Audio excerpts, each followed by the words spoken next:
Hello everyone, it's Jay, and today I'm going to be talking about 3 underground artists that I recommend. Now, these are artists in the underground metal / trap metal scene, so if you're into hardcore, deathcore, or you're a metalhead, then these artists might suit you very well. And one more thing that I won't talk about in this video is the success of like Suicide Boys or Ghostmane. Those 2 artists are underground, but they have a lot more success than the artists that I'm going to talk about, so I will not really bring them up in my video. So if you happen to like my content, make sure to like, share, and subscribe, and let's get started. I am clearly reading notes off the screen. First artist on this list, Lucifena. This girl is spiritually good vocally, and if anyone remembers bands like OTEP or Arch Enemy, or modern bands like Ginger, you can tell she was heavily influenced by them. Her vocal range can go from harmonious to very, very heavy screaming, and it just sounds so good. She did also make this song, which was for the George Floyd protest. And honestly, if you look at it from a modern take, it has the NWA influence from the 90s. It's interesting to see metal mixed with rap, and she's probably one of the more known female artists to do it very well. Not to mention that she worked alongside Sid Wilson, who is also the amazing DJ for Slipknot. So I do highly suggest checking her out on Spotify or YouTube. You will definitely get into her very quickly like I did. Next on this list is Nascar Aloe.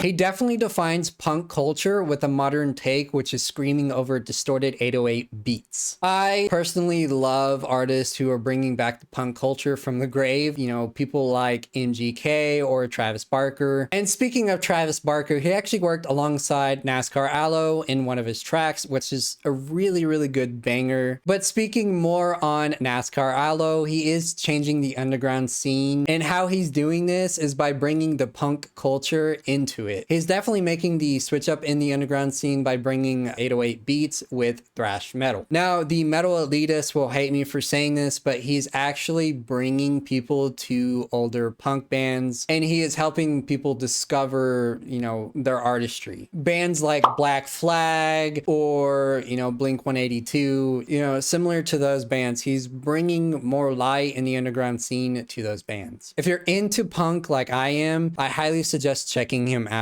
His vocal range and his screams do very well with the distorted 808 beats. Last on this list is Gizmo. I'ma throw my fist and see what the fuck you got. Gizmo is definitely an interesting artist, and he's top tier on my list. You know, you really don't see these underground artists pushing the narrative of like camouflage and fishing, which is something that he does steadily on his Instagram page. The majority of the time you see them pushing the envelope of like all black and dark clothing, but for him, he's more of the outside woodsman type. So like I said, it's very interesting to see that come from him. It's also interesting to see him mix screaming vocals with 808 beats, which is something that I really wanted out of Suicide Boys, and they did do, you know, way back in the day, but he pushes that envelope more than a lot of other people. And I'm not including Ghostmane, because Ghostmane does do, you know, heavy screaming vocals. His vocal range mixed with the beats sounds harmonious, and it sounds like something you've never really heard before, but it mixes very well together. He definitely changed the underground scene in 2016, 2017 with his earlier stuff. On top of that, the really cool thing that I like about him is if you go to his YouTube channel, he does shed some light on more underground artists and puts them in a spotlight on his channel. Now, this would be the end of my video. This is very short, not very long. I wanted to just make this video to shed some light on some underground artists. But if you happen to like my content and you want to see more, I will do more videos on stuff that I listen to on a regular basis. So I love y'all. Thank y'all for watching, and I will catch y'all later.